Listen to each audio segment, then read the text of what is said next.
Our guest today is filmmaker and director Matthew Bauer. Born and raised in Australia on a diet of James Bond films, elaborate thrillers, and Errol Morris documentaries, his interest in film grew in high school, where he made a run of several short films, including Surveillance, his take on Alfred Hitchcock's Rear Window, and the mockumentary Fakes. But today, he is here to talk about his new film, The Other Fellow, which is his feature documentary debut.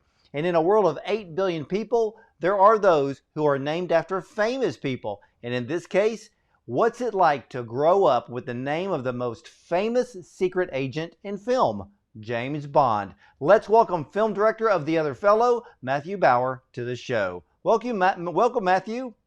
Thank you. It's great to be here. Thank you very much, Dr. Bond. You are the first Bond who has actually interviewed us for this film, so it's great. And I'm glad to see you have dressed the part I as well. dressed the part for a reason, and it's kind of funny because I really related to this film directly of The Other Fellow. One, because my last name is Bond, but I grew up my whole life, and even till this day, if I go out somewhere and somebody sees my last name, they always say, "Oh man, that's cool.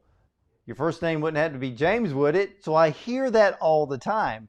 Yep. But then when people who understand film or people who have watched television from back in the 50s and 60s, and they understand that my first name is Ward Bond, then they understand of the actor who starred in all of the John Wayne movies, It's a Yep. Wonderful Life, and the list just goes on and on. But I don't mind it at all. Yeah, no. I'm sure you've got a lot. And that's the thing is, for all the guys now film a James Bond, but actually their wives and children who aren't James Bond and their brothers and that kind of thing, they still get it about maybe 10, 20%. As much. And there is actually one character in our film who I won't spoil who it is, but who changes actually his name from James Bond to something else. And his reasoning, or at least what he said, was he didn't want his daughter to get teased at school, even just for having, he didn't want her to like be called like a Bond girl and that kind of thing. Now, I think he was somewhat using her as an excuse for him to finally change his name to something else. But it was his reasoning. And yeah, even for just anyone called Bond out there, they do get a flavor of this, as I'm sure you have. Well, yeah, and what's even interesting is that my wife wanted to give our son the name James because her grandfather was named James, but not a Bond. And I Yep. went, no, because I didn't want him growing up having to deal with what a lot of these people in your film deal with every single day. So, where did you get the idea for making The Other Fellow?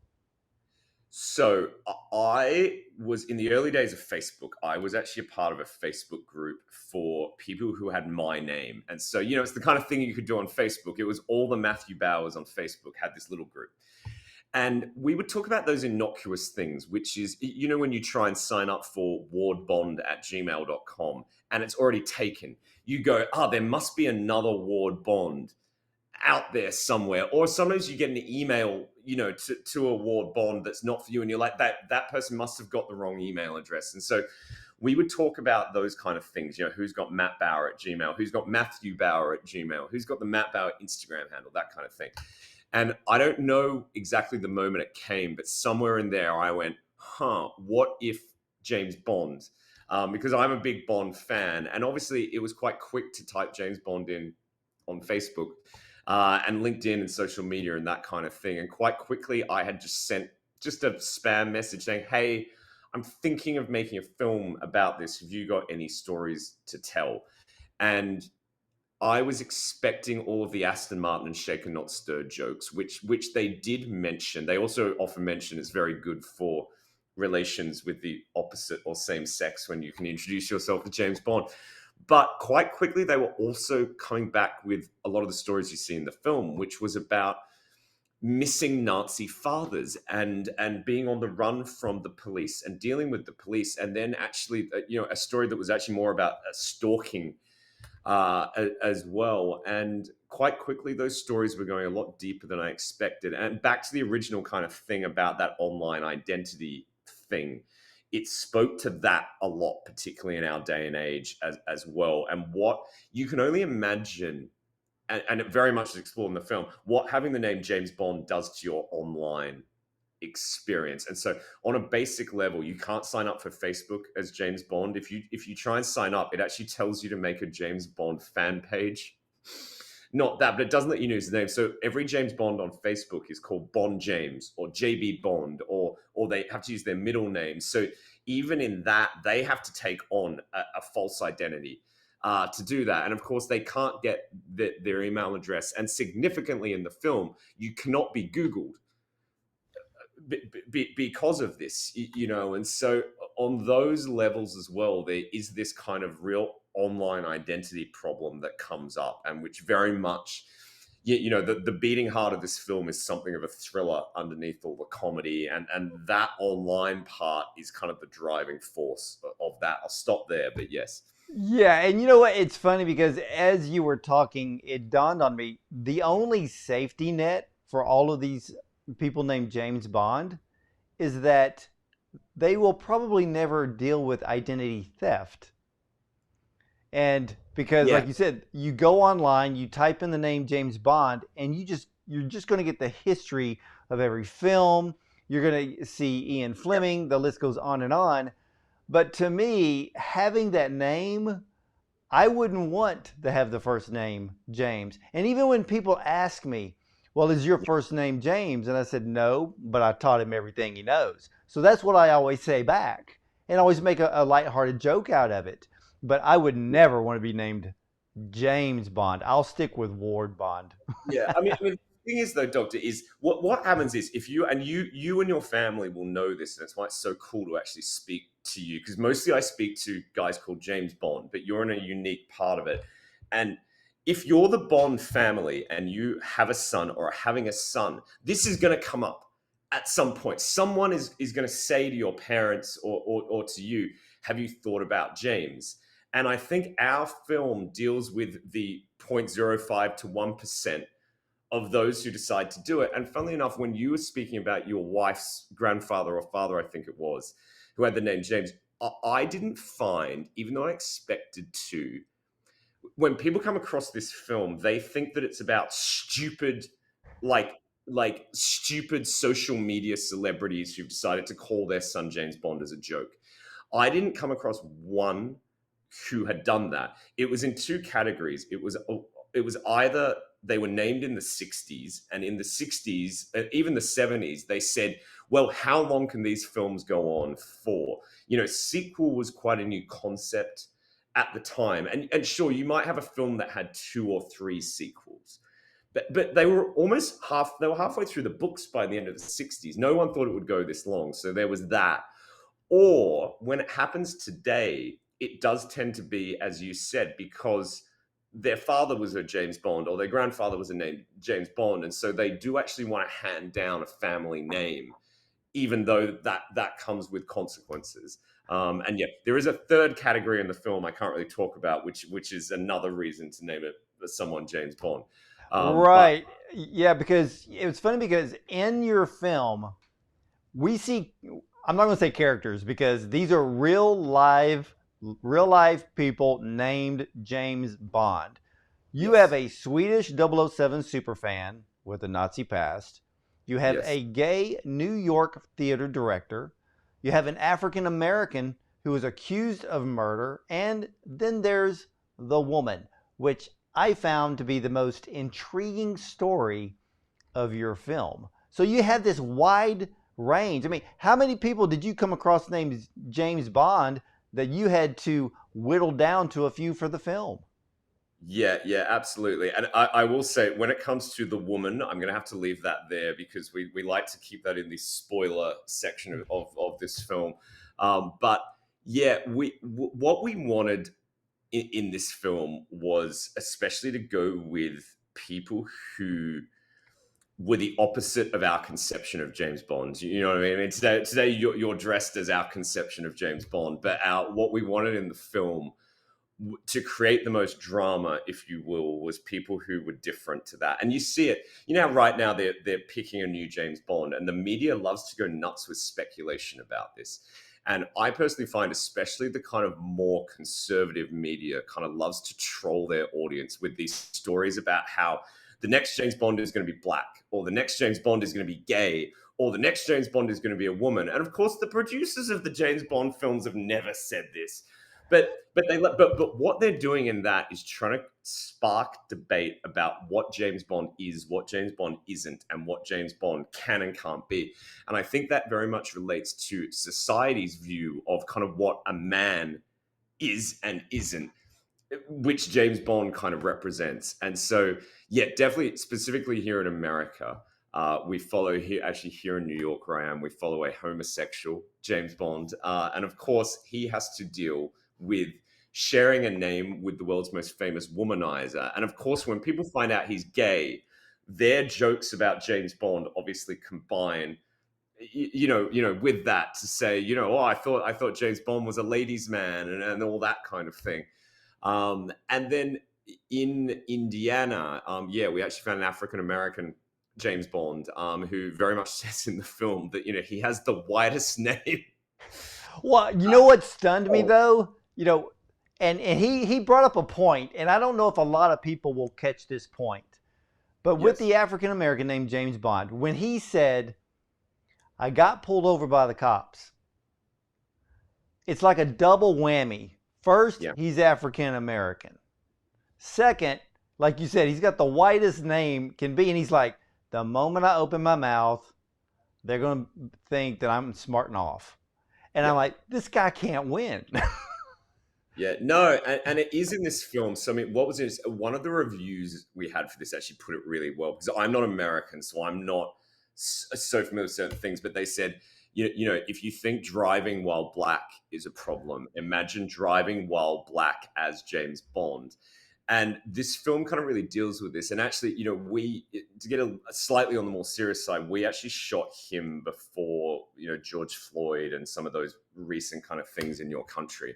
And weirdly, now the film is coming out, it does, through this crazy lens of men named James Bond, slightly speak to that topic. And, the interesting thing with him in the film is we have a sequence where we follow, as you just said, when your name is James Bond and you have encounters with the police, if you don't have your ID with you, you will get detained in some way because they think that you will be messing with them. And we follow a bunch of guys around the world, not just in America, but around the world, who all told me the exact same story, beat for beat. As in, the police pulled me over. I went, oh shit, I don't have my ID on me. This is going to be a problem. What's your name, sir? My name is James Bond. And then the police officers think they're messing with them. What was interesting, however, is that obviously for most of them afterwards, the police or the authorities had a bit of a laugh and said, oh, wasn't this a funny incident?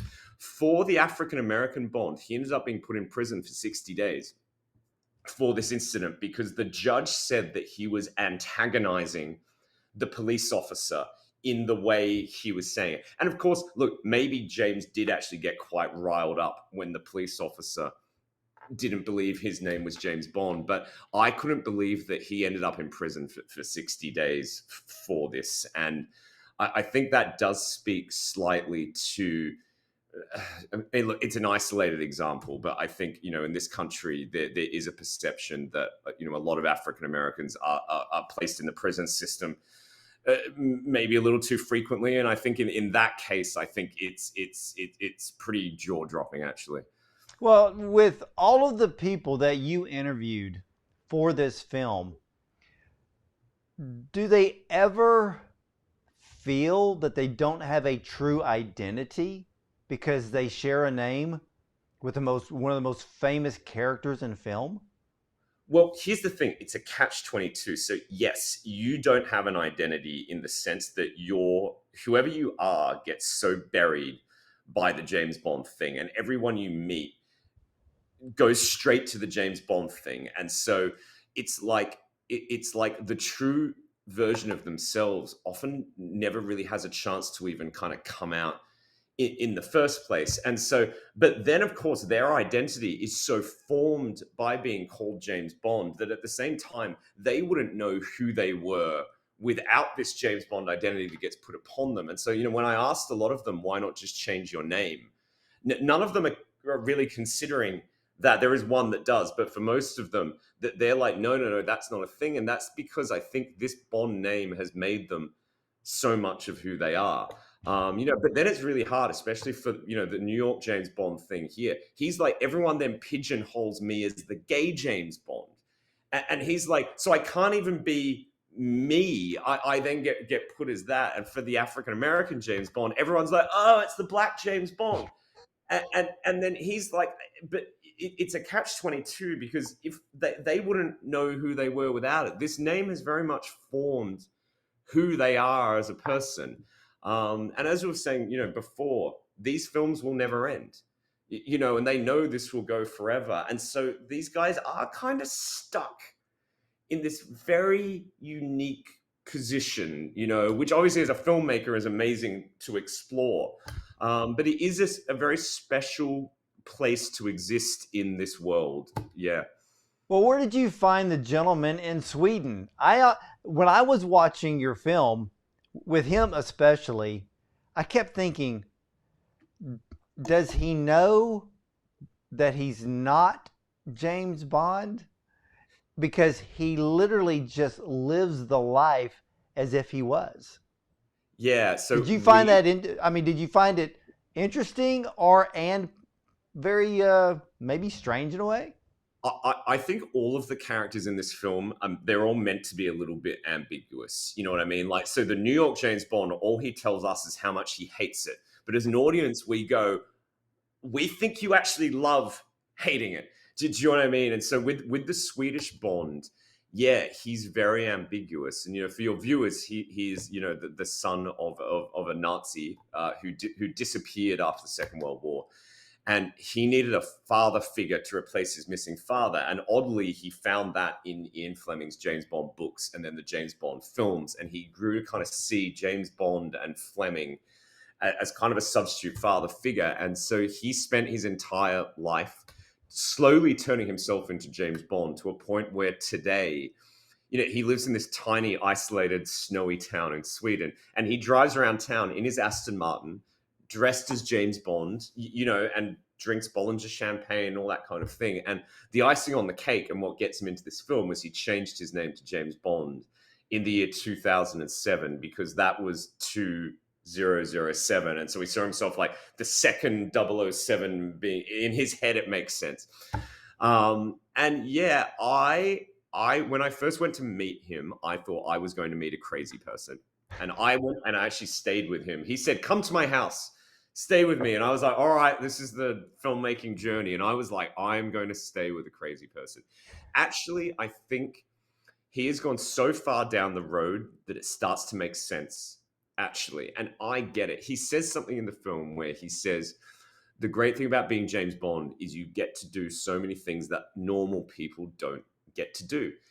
And he has lived an amazing life. He would just be some normal guy in a town in Nybro, Sweden. And instead he travels the world as James Bond. He does a lot of like TV shows and media appearances as James Bond. He's in this film, as James Bond. And if you ask his girlfriend, who's not in the film, she loves it, because she joins him on all of these luxury holidays. And she loves driving around in the Aston Martin, and all that kind of thing. And so, yeah, I grew to eventually see him as, how you have those crazy people, but they actually have a degree of really clear-eyed sanity.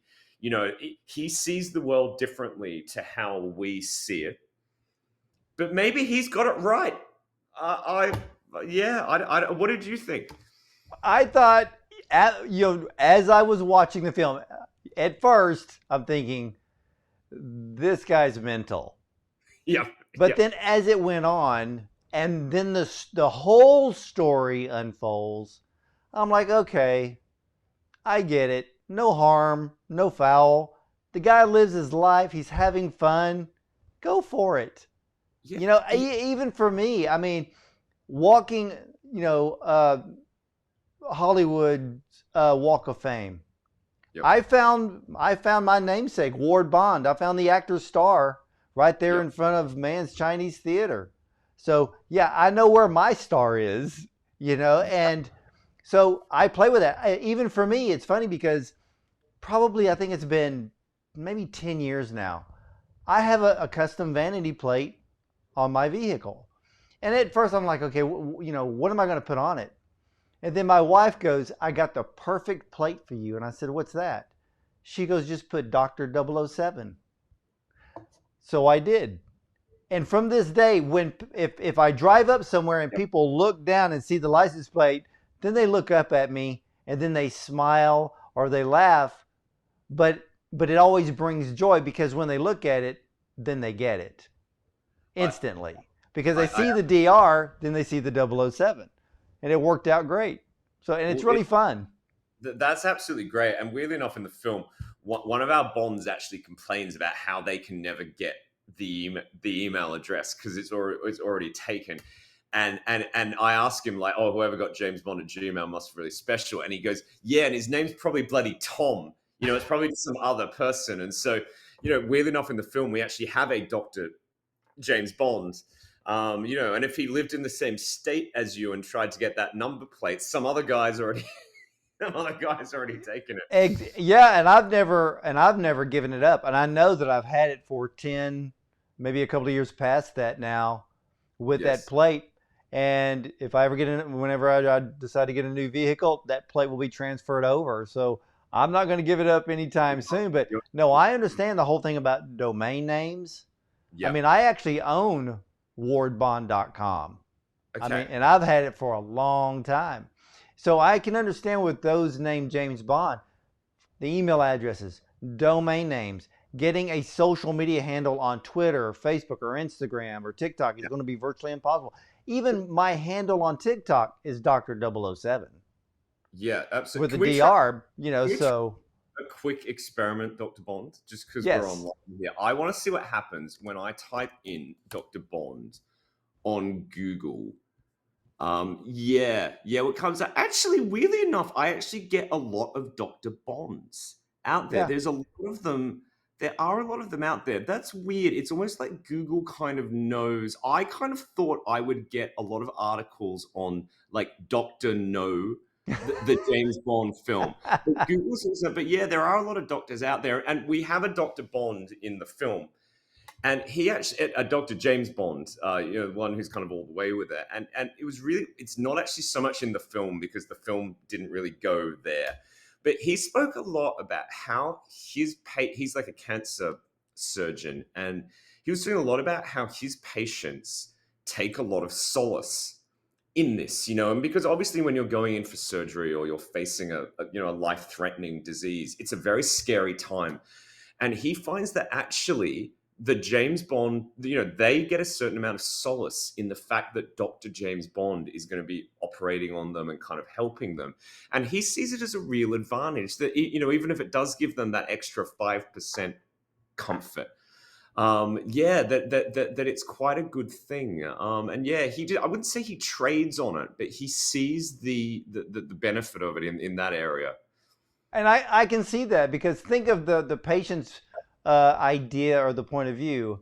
I'm in good hands with James Bond, so I can see where there would be a little bit of peace and confidence with a great outcome. So I think that's awesome. Now, there was something in the film that I actually learned that I did not know. Okay. How did you find and construct the never-before-seen archival sequences of the original James Bond, the bird watcher, whose name Ian Fleming actually stole the name for 007? Yeah, so a lot of people know the start of this story, which is that when Ian Fleming was naming James Bond, the character, he didn't have the name yet. He knew it was going to be a British Secret Service agent. And what he said was, a lot of those noir detective heroes of the 50s would call things like Bulldog Drummond or Peregrine Carruthers. And he was like, this guy is supposed to be this very anonymous secret agent. So ironically, obviously now the name is so popular, but he wanted a really flat, quiet name. And because he was in Jamaica, he had a book called Birds of the West Indies, which is like the guide to like, what bird is that? It's that book that if you own a Jamaican villa, you probably have. And it was by the American ornithologist James Bond. And he went, that sounds like a really flat, quiet name. And so he, as he says, stole it and used it. And weirdly, actually, I found a lot of the media gets this wrong and calls the ornithologist Dr. James Bond because they assume an ornithologist is a doctor, which they're not. But anyway, we'll move on from that. But what happened was that was fine. So at that point, every James Bond in the world just kind of went, oh, there's a book with my name. But what happened was Fleming then went on television and did an interview, and they said, where did the name come from? And he told this story on national television. And of course, the ornithologist James Bond and his wife saw this and were just gobsmacked that this man on the TV was actually saying his name had been stolen. But of course, what happened was, and they're the first ones in our film to get caught up in the many media storms that exist in this film. They got caught up in the media storm of the 60s, where, of course, their phone starts ringing with people wanting interviewing the real James Bond. And he went from being this quite famous ornithologist to being the guy whose name was stolen to name James Bond, to become the real James Bond. And so what happened was we wanted to tell their story for the first time. And it was very hard to do because they are both deceased. They didn't give. I was like, surely Philadelphia local TV did a 5-minute puff piece on them in the 70s or something, and none of it existed, which was quite frustrating. And they didn't have any children, so I couldn't even interview like a daughter to, you know what I mean, to tell their parents' story. It turned out that actually back in the 60s, his wife had given a few radio interviews about this. And thankfully, the interviewers in the 60s were asking her exactly the same questions that I would ask. And so it took a long time, but we managed to track down 2 5-minute long interviews. So even though they were short, they were answering exactly what I wanted to hear. And then we actually did find an hour-long interview with the ornithologist himself. The problem is he was an incredibly boring man who just droned on about birds for an hour. So we have a brief intro from him saying, my name's James Bond and I'm an ornithologist, but then he just spoke about birds for an hour. But what his wife did is she really took on the case. And she ended up writing to Ian Fleming saying, she said, sooner or later we'll catch up with you. And that, she was like, I tell my husband he could sue you for defamation, yada, yada. And Fleming actually wrote back to them, and being the kind of, dry English humor man he said, please tell your husband that he can use the name Ian Fleming if he wants to name a particularly horrible species of bird, which of course got her end up. So what they actually did was they dropped in by surprise on him in Jamaica.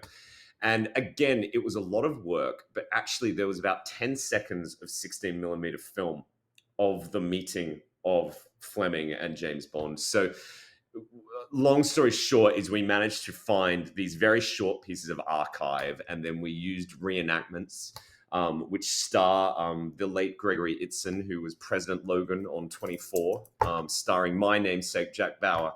And we did a reenactment with them overlaid with her original kind of audio and that footage. And so it does kind of on screen finally actually tell the story of, yes, the original James Bond.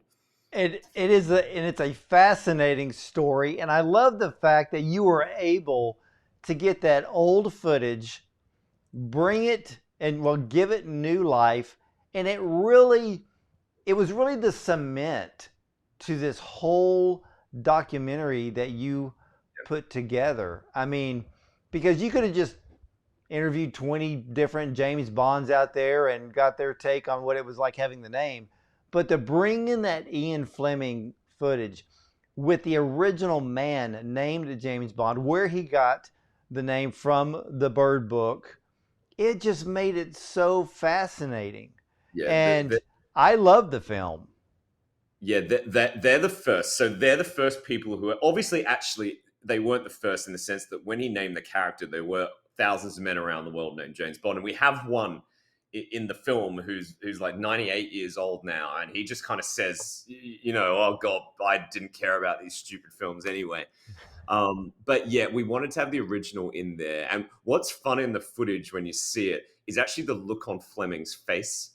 And I was so glad that was captured, because actually, of course, it's really the wife in a way who was the driving force. And you can see in the footage, the wife really kind of speaking with Fleming about this, and Fleming's kind of looking to the side, kind of rolling his eyes like, oh God, it wasn't so much he had to deal with James Bond, he had to deal with James Bond's wife. And Yeah. what he had to think. And you can see that look on his face, and that's kind of my favorite part of it. But what was funny was you brought up that very point at the beginning of this where both the husband and the wife were like, this will blow over. Yep. The fame won't last long. And Yep. not knowing that this was going to be technically the film industry's first big franchise. And Absolutely. 70 years later, it's still going strong. Yeah, and I mean, it's not in the film, but we found a lot of her original writings and journals. And she actually has this great piece of writing, which I loved, which was from later than the period we cover in the film. And what she's noticing, she's saying there now seems to be James Bond towels, James Bond toiletries, James Bond toy cars. And what she's noticing is the first ever like merchandising tie-ins. And people always think Star Wars created this. It didn't. It was James Bond that created, the colognes and all of that kind of thing. And what she's noticing in those writings is the beginning of the James Bond phenomena. This whole thing of James Bond that isn't just the movies. It's cars, products, all of that sort of thing. And that primarily is actually what my characters deal with today. The content of the films themselves is somewhat irrelevant. It's the phenomena they have to deal with. And look, he lived with it the rest of his life. He was alive until 1989. So he had another. They found this out in 1960, and he was already 55 or something years old at this point. But he had another 39 years to live with this, and it didn't end it. And the weird thing is, someone pointed this out the other day, is it's an accident. But when Fleming chose the name James Bond, he chose an ageless name, and he wasn't thinking about that at the time. But if James Bond was called Peregrine Carruthers, you couldn't have that character today existing in films. You could have things like, there was just a Philip Marlowe film that came out, and that takes place as a period piece in the 1950s, but you couldn't have it going so long with one of those names. And so, yeah, James Bond, because it is so flat as a name, the name can go on forever as well, if that makes sense. It does. And your film has some surprising developments in the characters in the back half of the film, but we're not going to give out any spoilers because I want all of my viewers and listeners out there to see this film, The Other Fellow. What can you say about the film's final act? What I can say about the film's final act is, yeah, it's hard to say that this is a film that has spoilers, but actually it kind of does. There are some real, genuine surprises, and I mean, my outside the Bond films, my favorite kind of films are kind of twisty 90s thrillers. I was raised on The Usual Suspects, and those kind of things. And actually, a lot of documentaries do have like often like a midpoint twist to them. A film like kind of Searching for Sugar Man or The Imposter are those films where there is a real kind of shift where suddenly the entire film kind of flips around. And this film kind of does at about its midway point. And I would say for this, you couldn't do an entire film about guys called James Bond just complaining about the name. There obviously has to be something more to this. And I think there is a lot more to this film. But I think for us, it was about, this is not a relaxed film. We didn't want to do one of those like kind of Star Trek documentaries about Star Trek fans that's like filmed at like Comic-Con and everyone is sitting back and having a jolly, right? We wanted what you call active characters, because this thing is put upon these men, and so they could all be very passive and they could all just sit there and go, oh, I have to deal with this problem. But instead, we wanted, the story of the son of a Nazi turning himself into James Bond, and a guy in New York who is doing a TV commercial as a real James Bond, and then obviously a guy on the run and then on trial for murder, and then in the back half of the film, let's just say someone who is dealing with a stalker. And that That's story, actually, to me, that's the best part it of is, the film. And it, ladies and gentlemen, we're not gonna tell you what happens. You have to watch it to find out. Because what I found very interesting, Matthew, was here you filmed a documentary, but you brought in that sense of suspense, a little bit of the thriller of watching a fictional film, but what you're showing is real life. And I like the way that you played it out towards yes. the end, because it kept people like me sitting there and watching, waiting to see what was going to happen. Yeah. This film kind of gets you in with comedy, and then suddenly it turns deadly, deadly serious. And there is, how do I say this? There's a point in the film where it feels the film goes completely off track, like completely off track, and that for us was, and anyone who's seen it, who's watched this will get what I'm saying, is that what me and my editor tried to do is what I would call very well managed confusion. We are during that sequence, we are managing every thought that's going through your head, and you think you're having the wrong thought, but you're having the thoughts we want you to hear. And that is that you're watching one story unfold on screen, and then at the same time your mind is trying to figure out how on earth it is going to connect back to the main narrative of a film about men named James Bond. And of course, when it does connect back, you realize that it is the most relevant story you've had in the entire film. But in order for that final kind of twist to work, we had to take you down this route where you're kind of in the wasteland as the viewer for a while there. And But what was I both hope you the enjoyed that experience. tie-in, the tie-in was brilliant, because as I watched it, Yeah. and ladies and gentlemen, we are not going to give this away. I'm not even going to tell you which person it is in Yes. this film, but because Ian Fleming said I needed a flat name, Yes. that is the only hint you're going to get Yes. towards And the end of this, and that's what was and so interesting. You tied it together.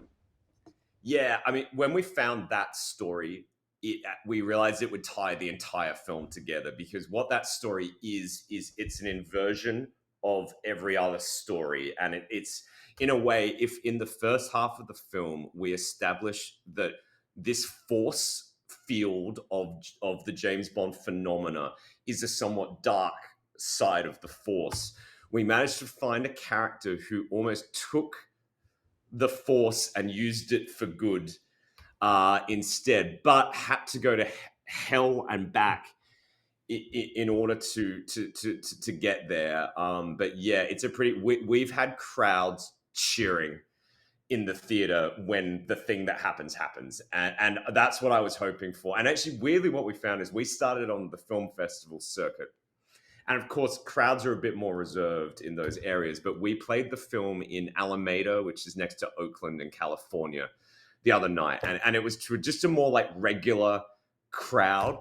And they were just going like, yeah, and it was great, because that's kind of what that kind of moment is meant to sort of elicit. And yes, if anyone's seen the film, come back and you'll kind of see what we're talking about.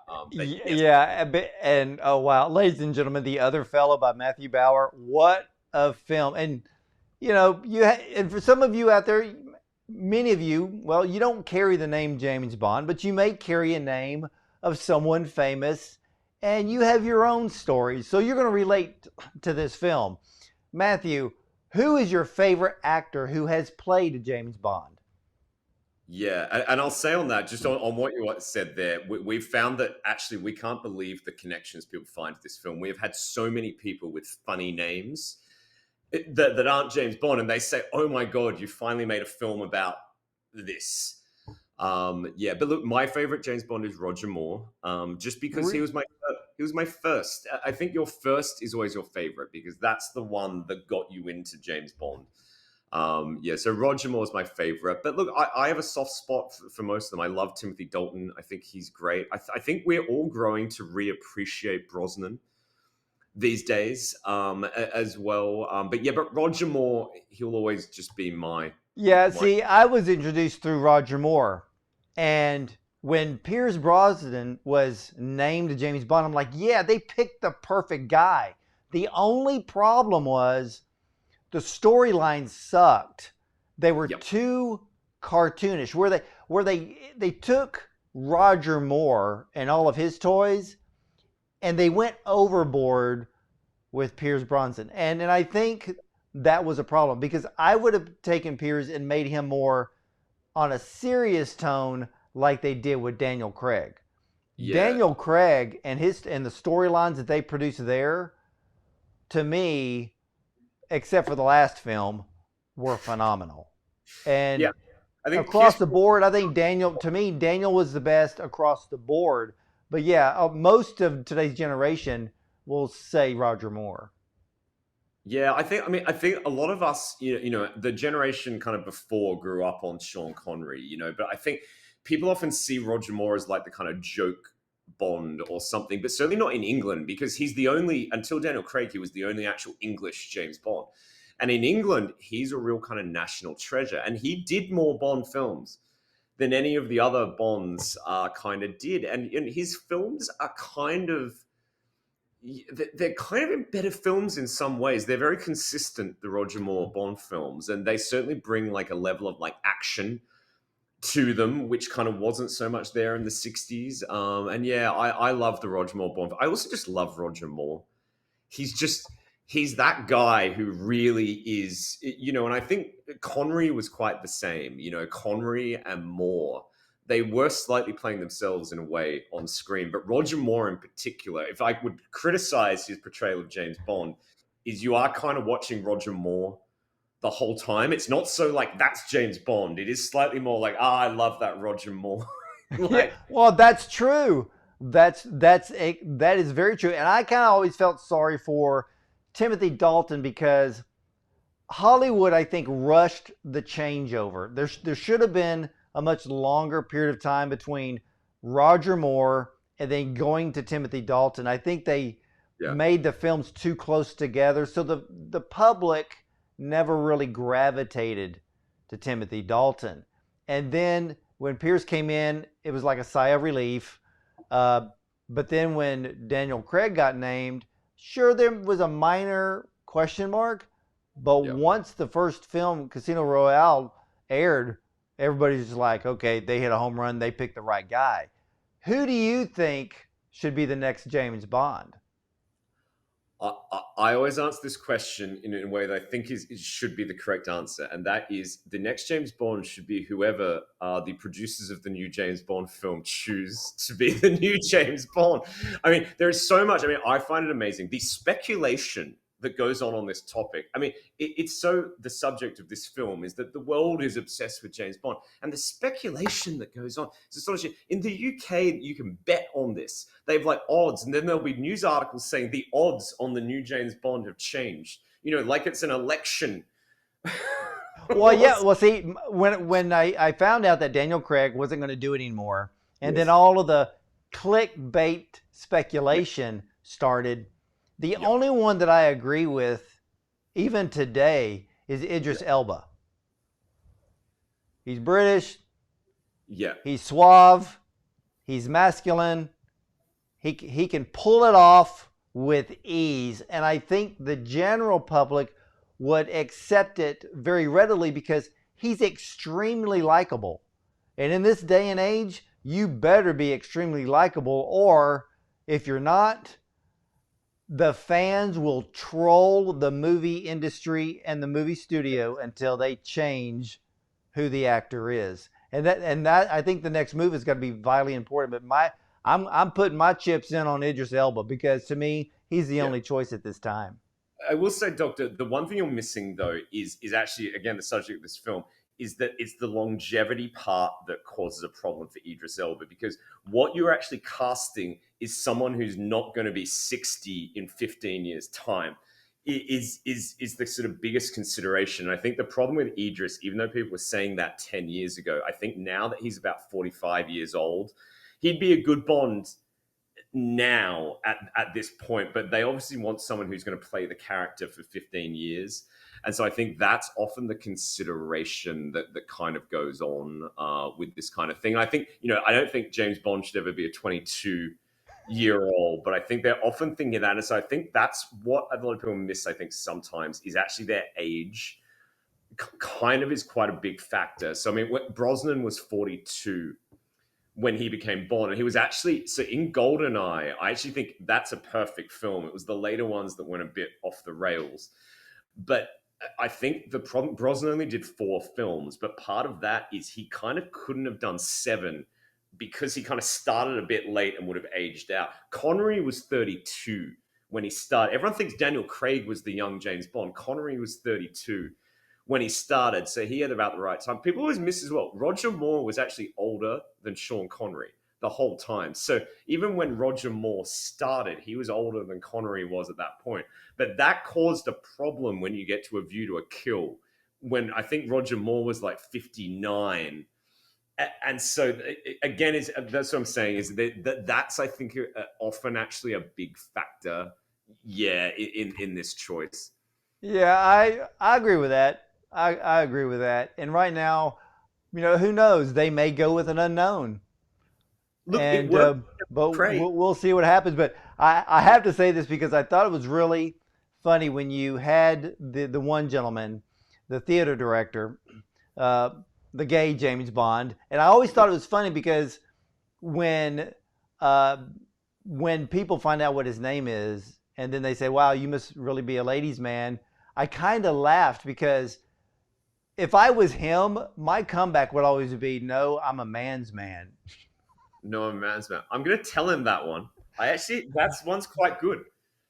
Because I'm like, then it confuses the person that asked the question because they're like, okay, yeah, James Bond's masculine, but then they don't understand the inside joke that he's Yeah. actually implying.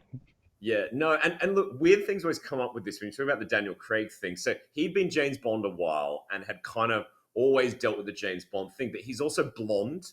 And if you remember when they cast Daniel Craig, the big thing was James Bond is blonde. How can James Bond be?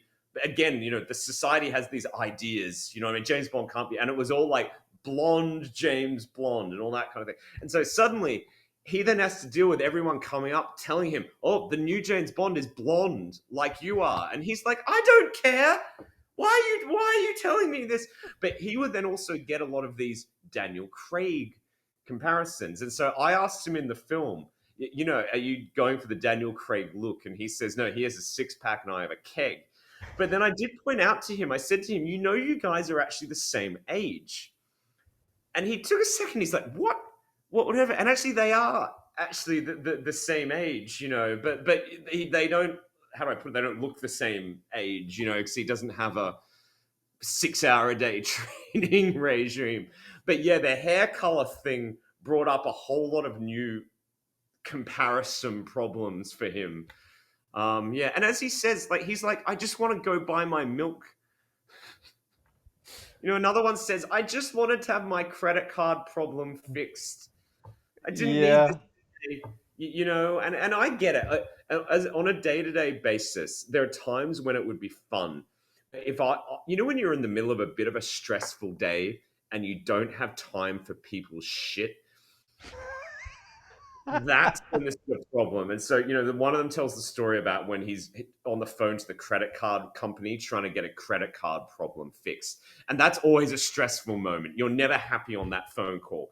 And so then when you have to deal, he's like, when I then have to deal with the person in the Indian call center making James Bond jokes at me when I'm trying to get my credit card problem fixed, it's those moments where, yes, you come close to snapping.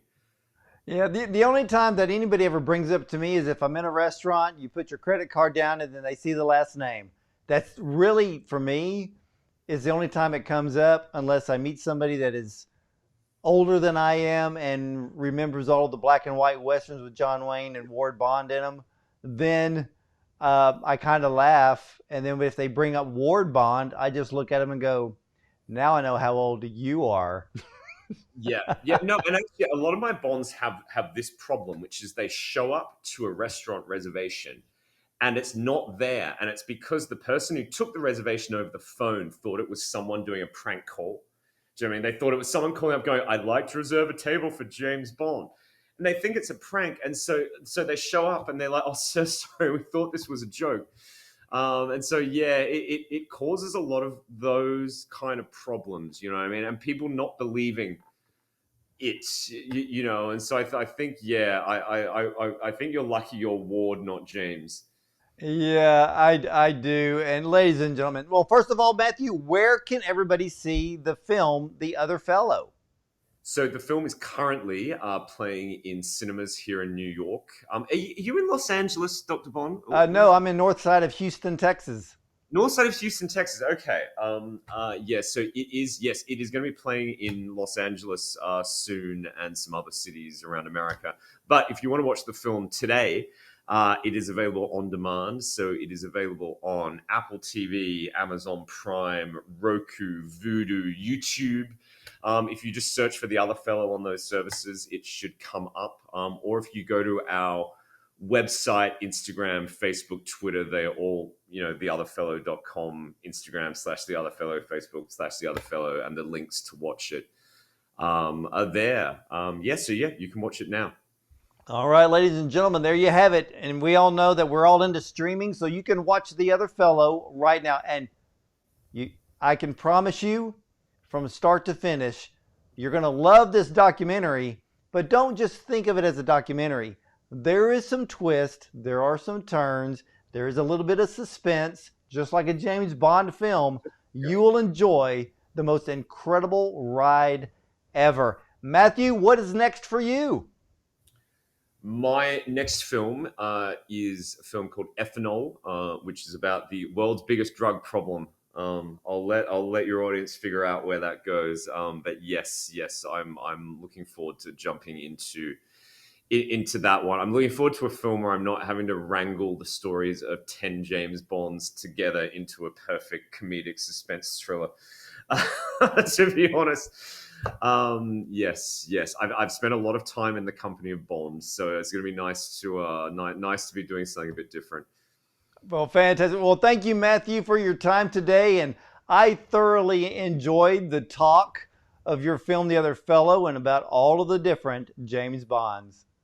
Absolutely. Nice to meet another Bond. Can I ask just quickly before we wrap up? Do you have a James? Do you have a James in your family? No, not with the last name Bond. Okay.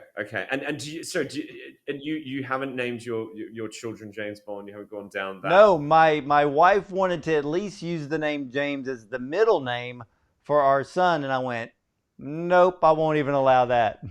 Yeah. Well, who knows? Maybe your great-grandson will be a James Bond, and these films will still be going with some actor we don't even know who it is. It might be in the Bond family future. We'll see. Very, very, very much so. My father was named Howard, and all they did was take the HO off, named me Ward, and then of all things, since the actor Ward Bond was famous in the John Wayne movies, Wagon Train, It's a Wonderful Life.